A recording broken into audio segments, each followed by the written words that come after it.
Boa noite. Um assunto delicado vem exigindo muitas explicações da presidente Dilma Rousseff. E olha que não é nenhum escândalo em ministério. A presidente discute onde buscar recursos para melhorar o serviço de saúde do país. Hoje, ao ser entrevistada em Minas Gerais, Dilma evitou se comprometer com a volta da CPMF, o chamado Imposto do Cheque, por causa da destinação. Boa parte do dinheiro não foi para a saúde. Já o líder do governo na Câmara, o deputado Cândido Vacarezza, do PT, admitiu ontem que a criação de um novo imposto é visto pelo governo como alternativa. Vamos agora a outras notícias importantes desta quinta-feira. Médicos suspendem atendimento a planos de saúde em São Paulo e marcam o boicote distribuindo pizza à população. Drama de quem precisa sepultar parentes e amigos se agrava e a Justiça manda encerrar a greve no Serviço Funerário de São Paulo. Operários do Maracanã param de novo e acusam o consórcio responsável pela obra de não cumprir acordo trabalhista. Exportações e importações brasileiras batem recorde e saldo positivo acumulado no ano chega a 20 bilhões de dólares. Na reportagem especial dos 25 anos do Jornal da Cultura, a lembrança das grandes conquistas de Magic Paula. Procurado, Jornal da Líbia divulga cartaz com a imagem de Muammar Gaddafi sem cabelos, um dos possíveis disfarces do ditador. Vídeo mostra uma menina de apenas 4 anos aprendendo a dirigir na China. E um livro infantil para colorir causa polêmica nos Estados Unidos por contar a história do ataque às Torres Gêmeas.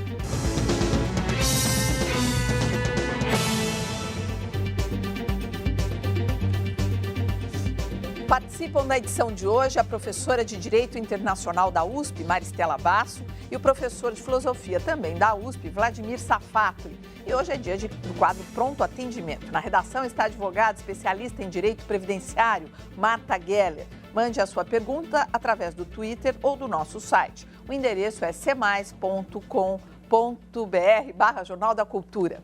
A presidente Dilma Rousseff descartou hoje a volta da CPMF, pelo menos no modelo que foi adotado anteriormente. Idealizada para financiar a saúde pública, o imposto teve grande parte de seus recursos desviada para outros fins. Essa discussão foi retomada por causa da regulamentação de uma emenda constitucional em pauta no Congresso.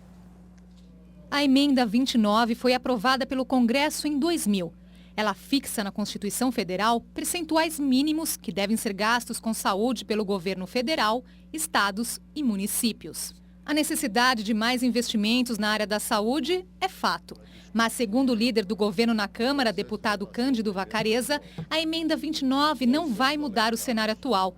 Até porque, pelo texto que deve ser votado no próximo dia 28, os investimentos previstos já estão sendo cumpridos pelo governo. Existem várias ações importantes de saúde e o governo federal vai colocar esse ano 10 bilhões a mais do que exige a emenda 29. Para garantir mais recursos para a saúde, alguns deputados defendem a volta da CPMF, o Imposto do Cheque, que vigorou de 1997 a 2007. Vacarezza diz que o governo ainda não definiu uma proposta para essa nova fonte de financiamento. Para mim, como deputado, poderia. Não é mais um imposto, é um recurso exclusivo para a saúde. A presidente Dilma Rousseff afirma que é demagogia dizer que a saúde pode melhorar sem novos investimentos.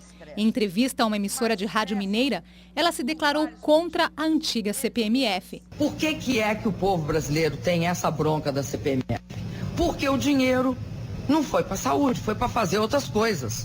Disseram que era para a saúde e não foi para a saúde. É erro. Este economista defende o financiamento de serviços públicos com arrecadação de impostos, mas sugere uma alternativa de tributação. O imposto sobre grandes fortunas, que seria uma boa oportunidade para se implantar. Além de discutir de onde virá o dinheiro para financiar a saúde pública no país, a Câmara dos Deputados estuda também uma forma de aplicar esses recursos, para evitar que eles sejam desviados. Por lei, os estados devem destinar 12% dos recursos à saúde e os municípios 15%.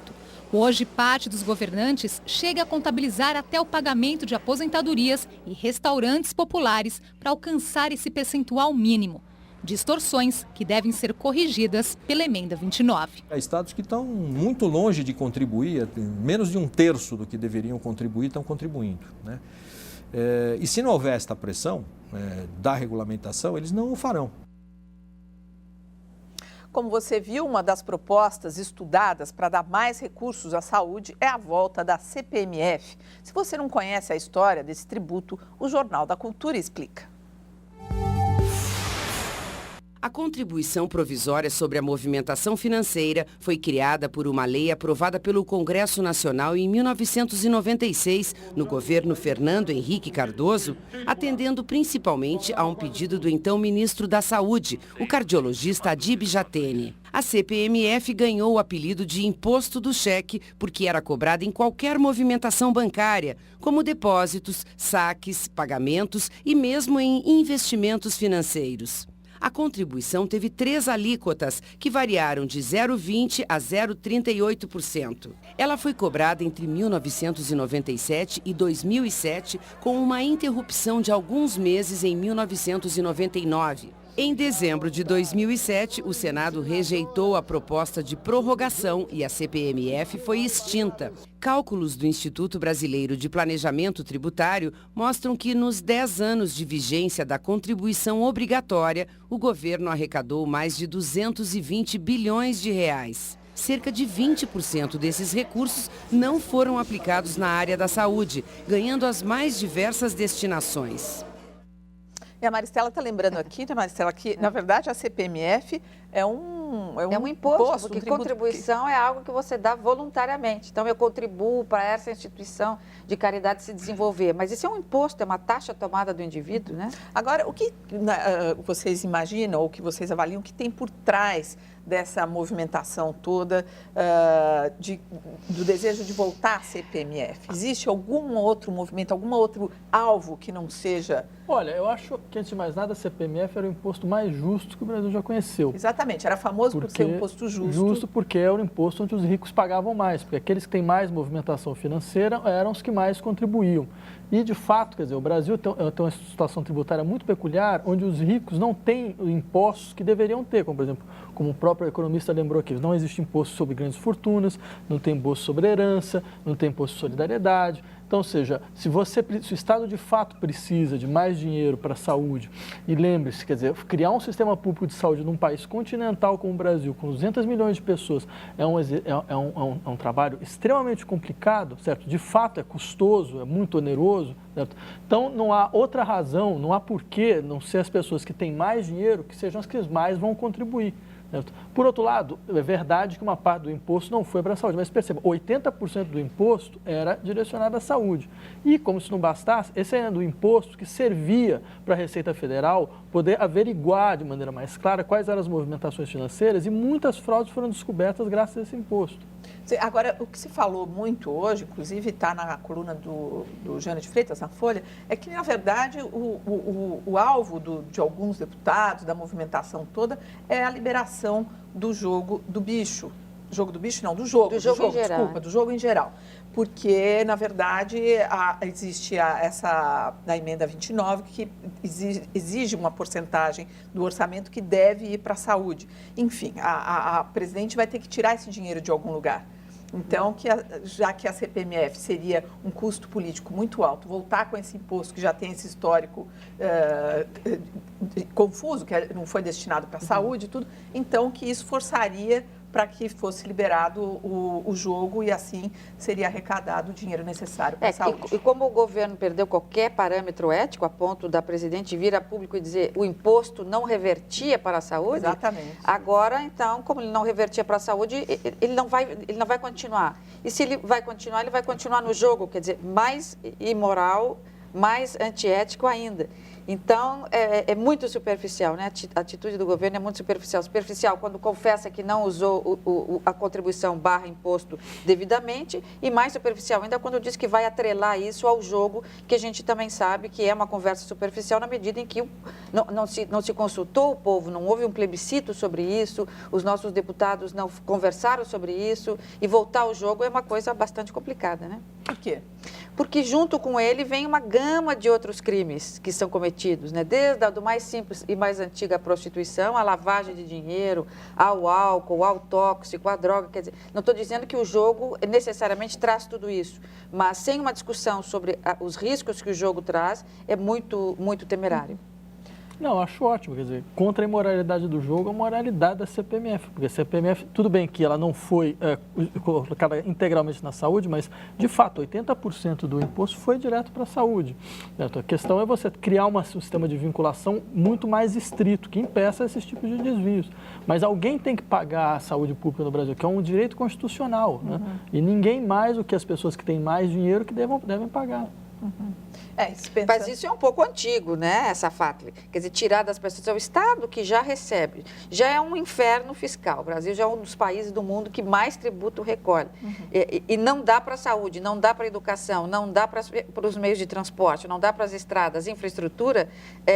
Ainda nós temos que tirar mais impostos das pessoas. Quer dizer, então, vamos tirar dos ricos, vamos tirar da classe média. Não da classe média, mas a classe média ela se beneficia disso, porque a partir do momento que ela já paga outros impostos indiretamente. Mas veja, todo país que tem um sistema de saúde público tem altíssimos impostos. Quer dizer, a França tem altíssimos impostos, maiores que o Brasil, a Alemanha também tem altíssimos impostos, maiores que o Brasil. Se a gente quer um sistema público de saúde, eu não vejo muito outra saída. Eu só lembraria que a classe média ela é a primeira a ser beneficiada, porque você não precisa mais gastar R$500 num plano de saúde, você pode ter um bom hospital público. Quer dizer, é até uma maneira de desonerar a classe média, né? Bom, mas isso a muito longo prazo, né? Bom, só lembrando que a CPMF, o dinheiro também não foi destinado para a saúde, que foi uma decisão dos governos que passaram pelo imposto, né? Lembrando um deles, por exemplo, Pedro Malan, que o dinheiro, se não me engano, acabava indo para equilibrar o superávit da balança e tudo mais. Era o mesmo imposto que tirava quando a gente punha gasolina no carro há anos atrás. Era a mesma coisa.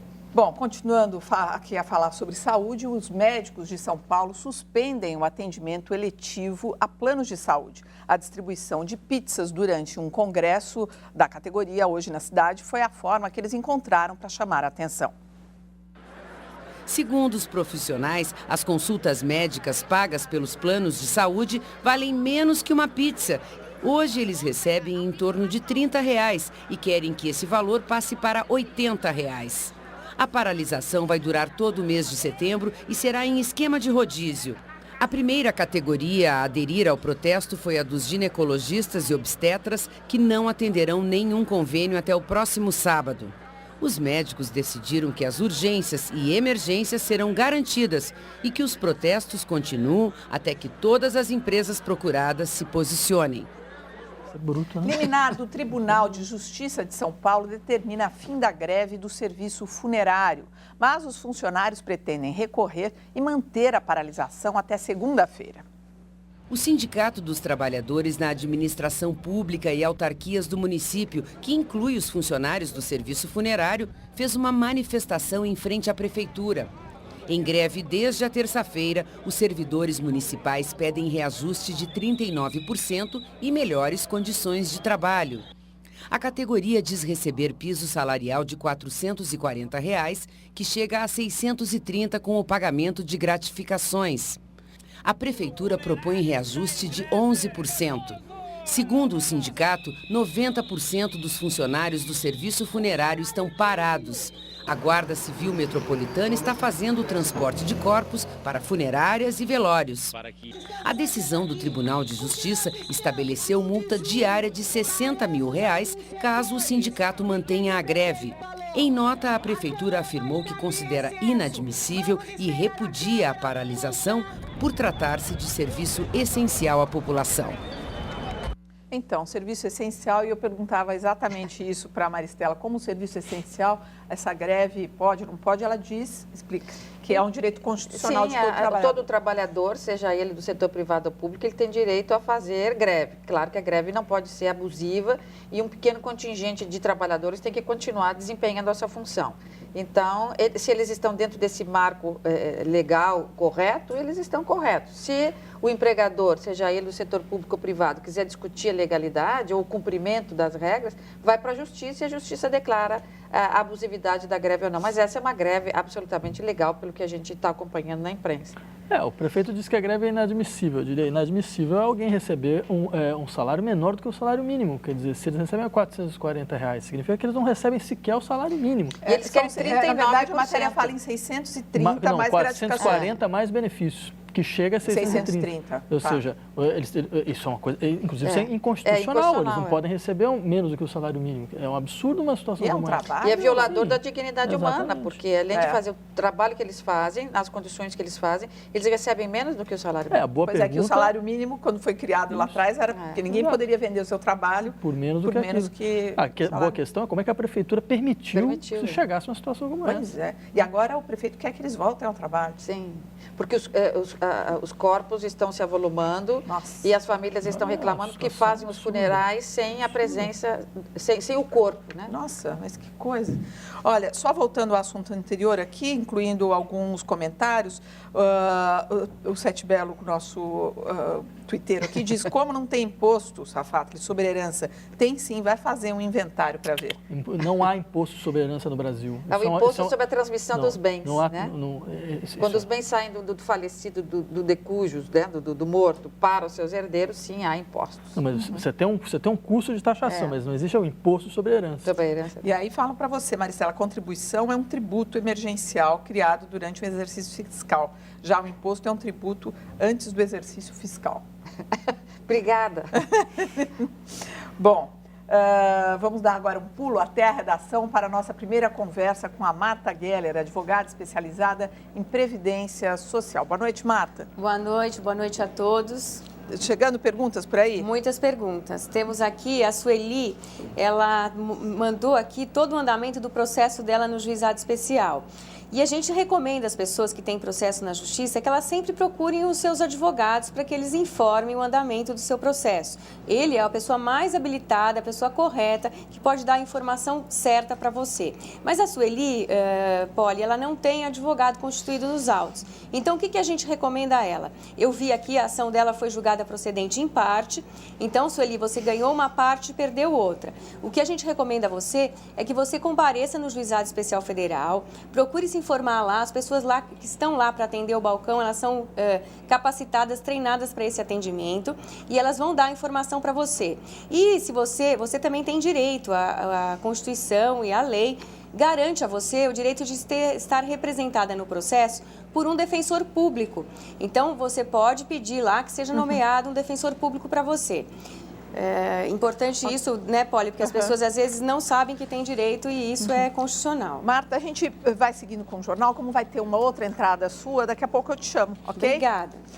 E os motociclistas que abusam da velocidade entre os carros na cidade de São Paulo devem ficar atentos. A Companhia de Engenharia de Tráfego já instalou 13 novos radares para flagrar as motos que circulam acima do limite estabelecido. Esses novos equipamentos usam o laser para fiscalizar a velocidade dos motociclistas. São Paulo tem hoje 575 radares, mas nenhum deles consegue medir a velocidade das motos entre os carros. Os novos radares terão duas linhas de laser para medir com precisão a velocidade dos motociclistas. Na medida que você reduz a velocidade, automaticamente lá na ponta o número de acidentes vai diminuir sem sombra de dúvida. Nos últimos 10 anos, a cidade ganhou mais de 500 mil de motos. Em 2001, São Paulo tinha pouco mais de 228 mil motos. Hoje, são mais de 730 mil motocicletas na cidade. Os novos radares também serão usados para fiscalizar a proibição de motos na pista expressa da Marginal Tietê. Na via, campeã de acidentes envolvendo motos, desde agosto do ano passado, elas só podem circular pelas pistas Central e Local. Mas em apenas 5 minutos sobre uma ponte da Marginal do Rio Tietê, 2 motociclistas foram flagrados circulando em local proibido. Para este especialista em trânsito, os novos radares devem diminuir o número de acidentes envolvendo motocicletas. Ela vai ficar na faixa de rolamento atrás dos carros, andando como qualquer veículo, como tem que ser. E na hora que a velocidade dos carros diminuir, começar a parar, começar a baixar, e a moto sai e vai pelo corredor com a velocidade máxima controlada. Então vai ficar muito mais seguro, vai ficar muito melhor para todo mundo e vai ficar como nunca poderia ter sido diferente. Olha, eu vou voltar para o assunto da CPMF, que mexeu com as pessoas aqui. O Bonilha, ele fala, por que será que o prefeito só fala em punir e não fala em acordo? O Campos diz, o serviço é essencial, cabe ao gestor pagar salários dignos aos funcionários. E o Paulo Enéas diz, greve no setor público deveria ser proibida. Quem está insatisfeito, que saia e vá para o setor privado. Ué, por que isso não vale para o setor privado também? Não entendo qual é a razão. Por que isso não vale para o setor privado? É uma análise um pouco simplista, né? Greve é um direito constitucional, ou seja, todo mundo tem direito de pleitear por melhores condições, melhores salários. Mas também não tem serviço funerário privado. Graças a Deus.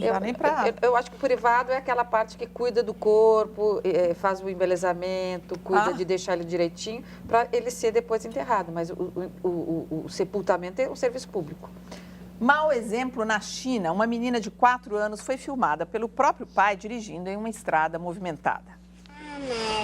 O vídeo, gravado numa estrada da província de Shandong, tem mais de 2 minutos de duração. As imagens mostram a menina esticando o pescoço para enxergar a rua enquanto dirige o carro. A chinesinha parece calma e tranquila ao volante. Em um dos trechos do vídeo, a motorista mirim aparece até ultrapassando outros veículos. Depois de algum tempo, é possível ouvir o pai pedindo para a menina parar o carro. Note que um equipamento adaptado para a garota alcançar o acelerador e o freio do automóvel é retirado pelo pai. Eu só quero fazer uma correção, que sorte que o Vladimir chamou a atenção. Eu falei, CPMF, está todo mundo aqui. Na verdade, eu acabei falando sobre um outro assunto, que é o que estava tendo muitos comentários, que é a greve do setor funerário, do serviço funerário. Num acidente, uma criança de 20 quilos representa a força de quase 1 tonelada nos braços de quem estiver segurando. Paz no trânsito. Esse é um sonho possível.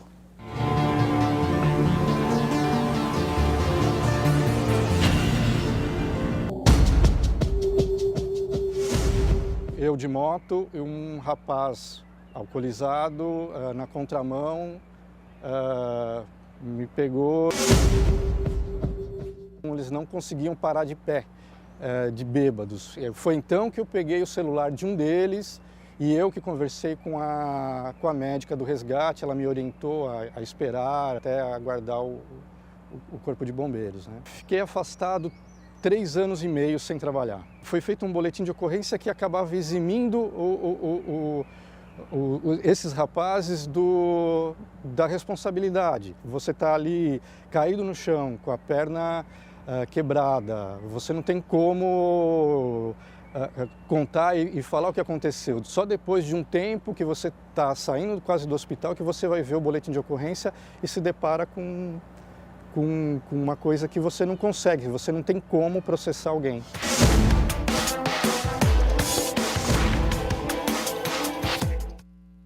A seguir, Previdência começa a pagar reajustes atrasados a aposentados. E mais, protesto contra o secretário dos Transportes marca os 115 anos do bondinho de Santa Teresa.